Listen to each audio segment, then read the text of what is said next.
May I start? Thank you so much.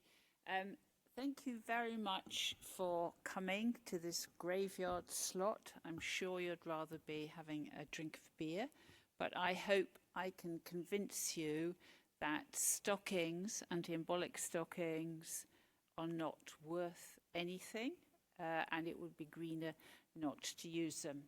So I've come over from London today. I work in the White Building on the right, and I'm Professor of Thrombosis and Hemostasis there. So I just want to touch on thrombosis from a global perspective, and then move into mechanical thromboprophylaxis and discuss what research is needed. I don't take any money from Big Pharma, so I don't have any conflicts of interest. So if we start from the top, just to remind you about the global burden of disease, which is a 2-year exercise from the WHO telling us how people die. And it has changed such a lot. Apart from COVID, we now know that the major cause of death in adults is non-communicable disease. This is all the blue. On this graph, we've got time from birth on left, right up to 100 years. Communicable disease is red, so it's still a problem in children. But as you get older, non-communicable disease in low and middle income countries, as well as high income countries, is the #1 cause of death. And when we look and dissect out non-communicable disease, thrombosis is a biggie. Back in 1990, thrombosis in its many forms, myocardial infarction, stroke, venous thromboembolism, caused 1 in 5 deaths globally. 2010, it's up to 1 in 4 deaths. And the WHO want to reduce this global burden. They have plans to reduce mortality by 2030. And I don't think that they're going to be able to do that without thinking about venous thromboembolism. Though the numbers of cases are lower, they're much more amenable to prevention. Because when you think about venous thromboembolism, 60% of all VTE are due to hospital admission. And that includes pregnancy, lower limb immobilization, patients with cancer. We're talking about any VTE during hospital admission, or much more likely post-discharge for up to 90 days after discharge.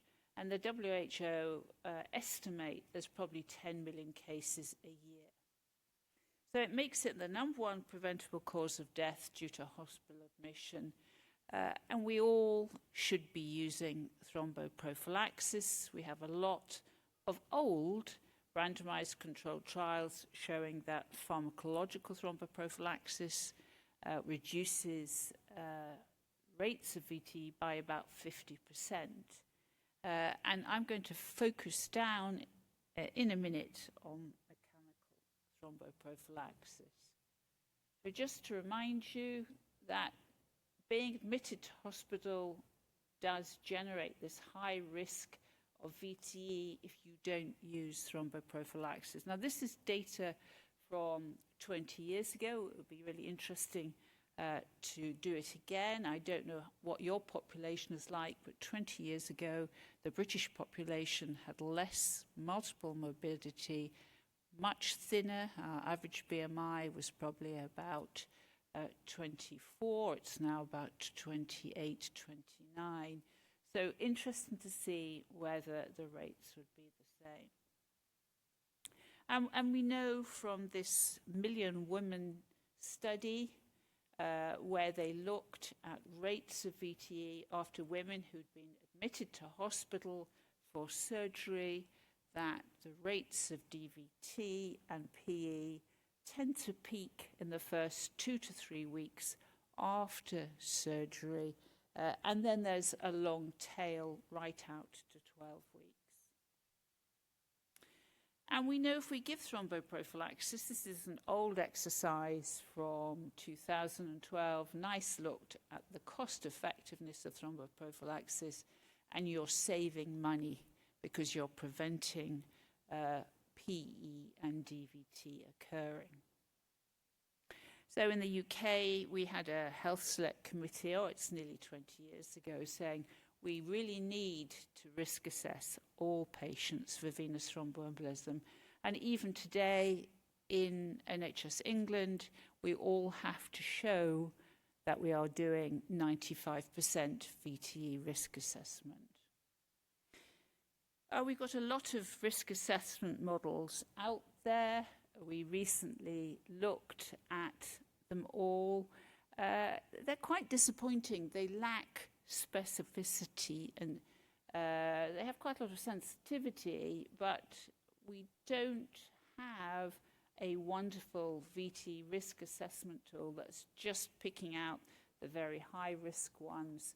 We're pulling in a lot of people who don't really have so much risk. And when we use these risk assessment tools, so we've got Caprini, Geneva, Padua, and the Improve, if we look at them and apply them, they will give different rates of thromboprophylaxis to the population. So something like Improve, only 32% of the patients assessed would get thromboprophylaxis, whereas if we use Caprini, it pulls in 80%. So we haven't got good tools. We are tending to give thromboprophylaxis to those who appear to be at high risk. It would be good if we had better tools. And the other issues are, what's the most cost-effective way of delivering thromboprophylaxis? And we looked at multiple models in this study, and the best way forward is to give everybody thromboprophylaxis and exclude those at low risk. That is a different approach, because we are asking people when they risk assess to spend time and effort, whereas if everybody was prescribed low molecular weight heparin or a DOAC and it got crossed out, it would be much less time consuming. And then the other problem we have is that with thromboprophylaxis, all of the trials were done a long time ago. All the surgical trials were done in the 1990s. The medical trials were done at the sort of turn of the century. They all showed good results, about a 50% reduction in VTE. But the problem was then, the average length of stay in hospital was about a week. So everybody got a week's thromboprophylaxis. I don't know what your average turnaround time is in your medical wards, but in our hospital, it's now down to 3 days, in and out. What should you do with the thromboprophylaxis? Should you continue it at home? Well, that's what we tend to do. And then the other problem is the obesity pandemic. We don't really know, should we give dose-adjusted thromboprophylaxis? The larger you are, the larger your dose, or should we just use empirical dosing? No one's really looked. So we could probably improve VT risk assessment. It would be more cost-effective, have less people on anticoagulation, and target those who really are at risk.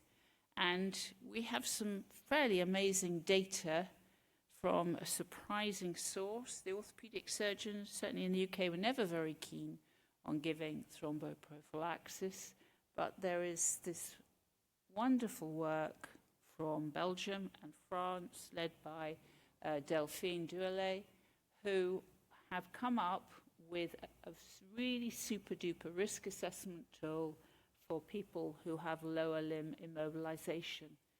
Now, it's quite long. It takes into account the type of lower limb immobilization and also quite a lot of patient-related factors.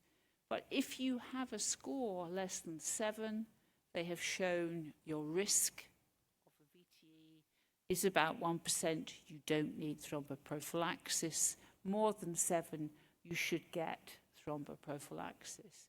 And at the moment in the UK, we're trying to introduce this into all our orthopaedic centres. So now we're coming to surgery. If we look at the rates of VTE in surgery, this is a study. It doesn't look very good here, but you can see from this graph here, this is time at the bottom, rates of VTE after surgery. They have really come down from the 1940s to now, and that's because we have a lot of very effective anaesthetists giving adequate hydration, and then afterwards there is fast recovery. They are mobilised rather than left in bed for days as they used to be after hip replacement. So this is really the main part of the talk, mechanical thromboprophylaxis, and I just want to go through the evidence, the proper evidence that exists for graduated compression stockings. And the thing to say is that unlike pharmacological thromboprophylaxis, they have never been shown to reduce death due to PE. And the first work to actually do a modern clinical trial in stockings was done in Scotland, and it was done in patients who were having strokes.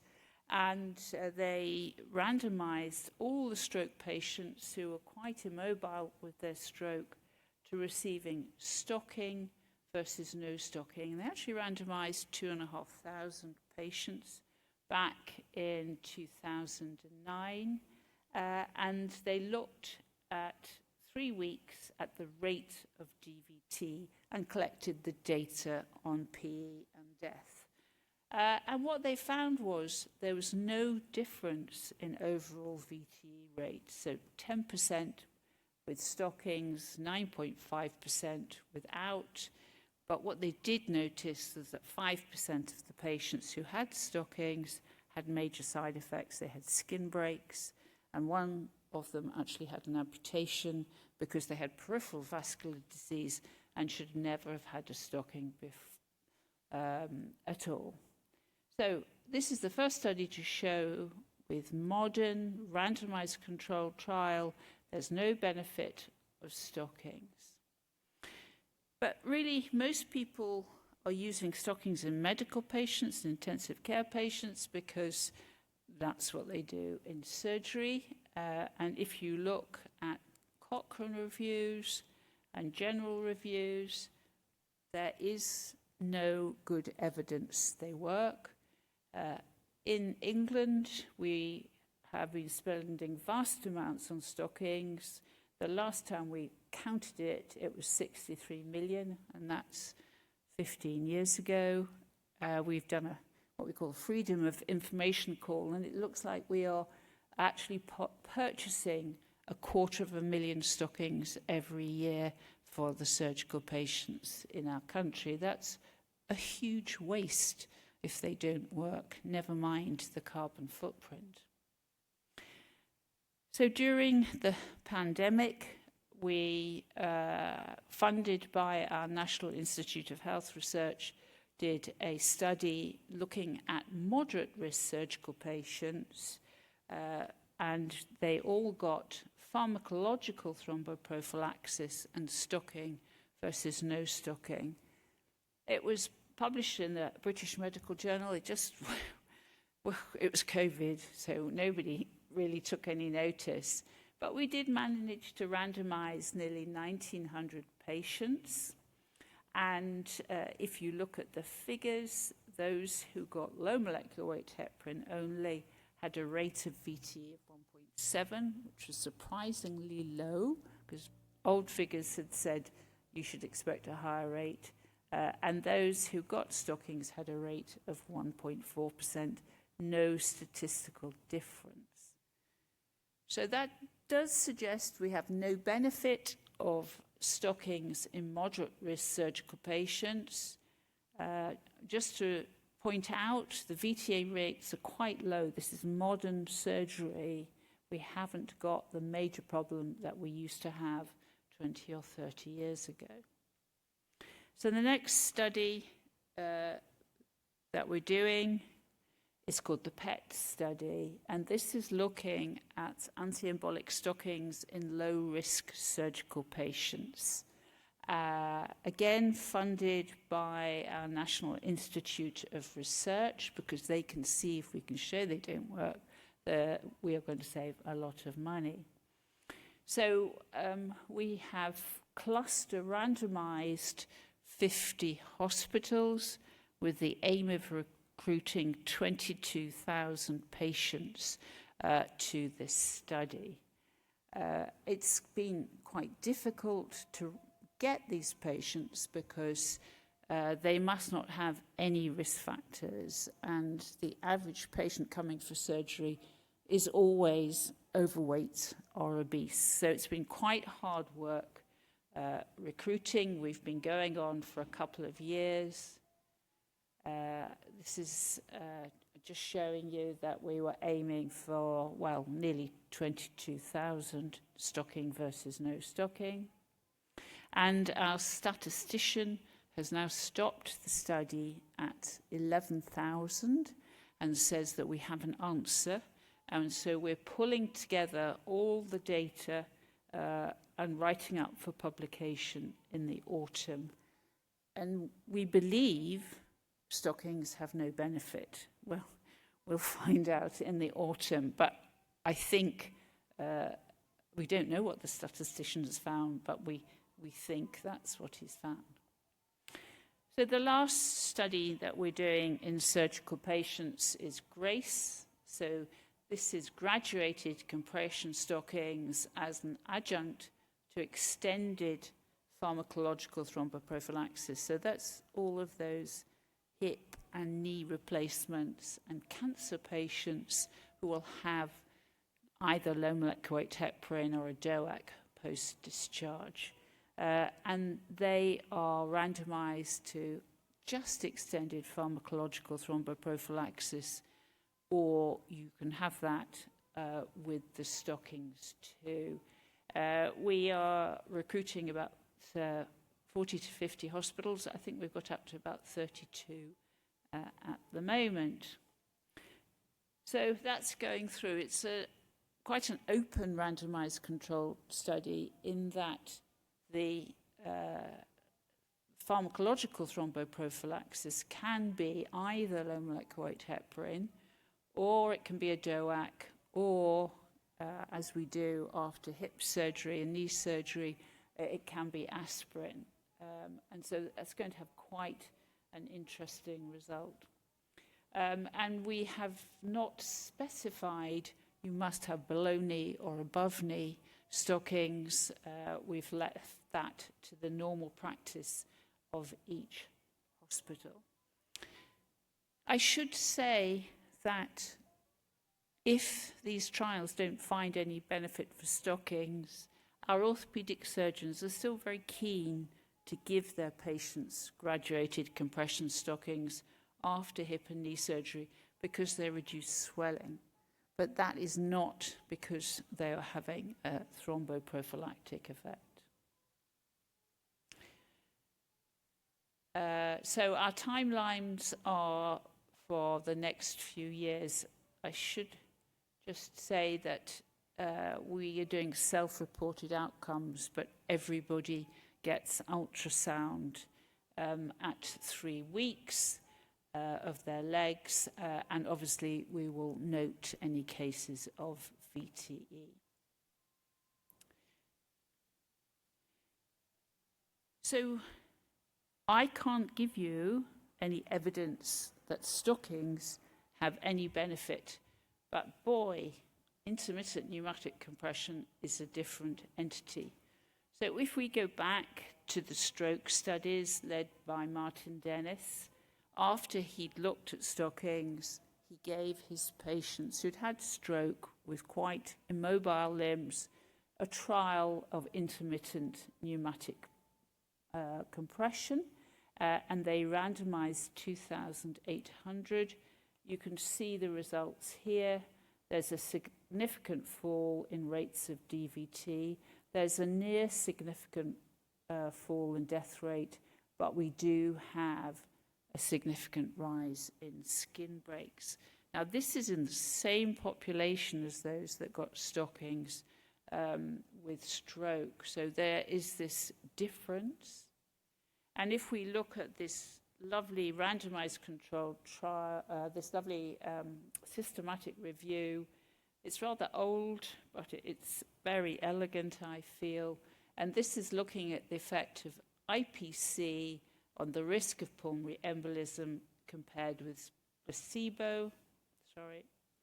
And you can see we have some evidence of benefit. When we look at the effect of IPC on the risk of DVT compared with stockings, this is from multiple studies, again, we have evidence of benefit. So there is no doubt IPC works and has a better effect than stockings on their own. Interestingly, this is a comparison of IPC on the risk of DVT compared with pharmacological thromboprophylaxis, and there's equipoise. So as good as pharmacological thromboprophylaxis post-surgery. And of course, if we ask what about bleeding risk, and we compare IPC with pharmacological thromboprophylaxis, of course, IPC is favourable compared with giving small doses of anticoagulants. If we look at the Cochrane review, looking at IPC versus IPC and pharmacological thromboprophylaxis, we see that with IPC, the rates of VTE 2.9 down to 1.2 with the combination, and rates of DVT more than halved. Rates of bleeding obviously greater with pharmacological thromboprophylaxis. So you're getting an additive effect, as you'd expect, with the combination of IPC and pharmacological thromboprophylaxis. So what are the conclusions in 2025? There are no studies showing any benefit of anti-embolic stockings, only harm. And I think we have to think, if PETS, our low-risk surgical patients study with 11,000 patients, shows no benefit, then we really should globally consider we should not be using anti-embolic stockings at all.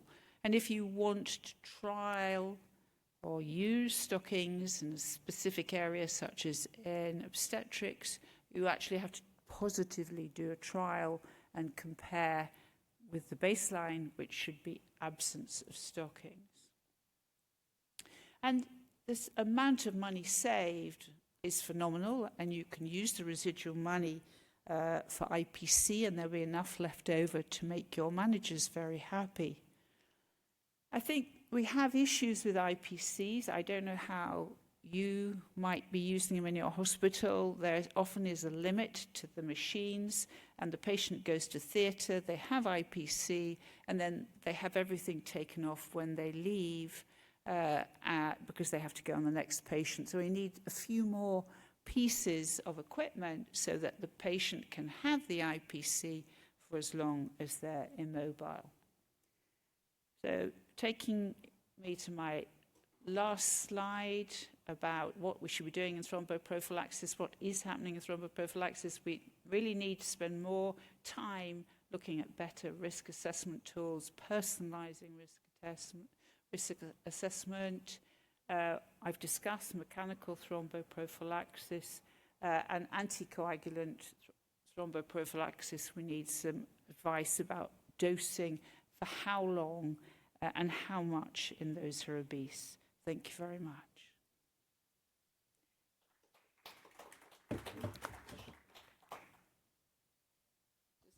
Anybody want to say anything before they go for their beer?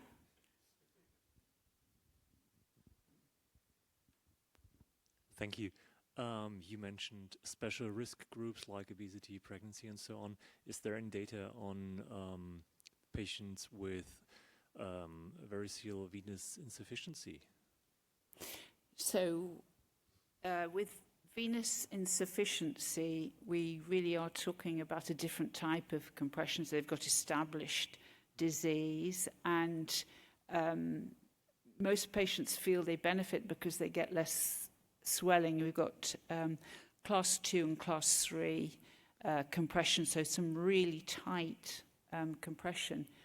However, whether to use compression after someone has had a DVT and whether it makes any difference to them having post-thrombotic syndrome, we have got a couple of trials that say the opposite to each other. So we really need another trial in patients who've had a DVT and to wear stockings for 3 months or a year and compare them with those that don't. Do they help improve and reduce post-thrombotic syndrome? We're not really sure of the answer.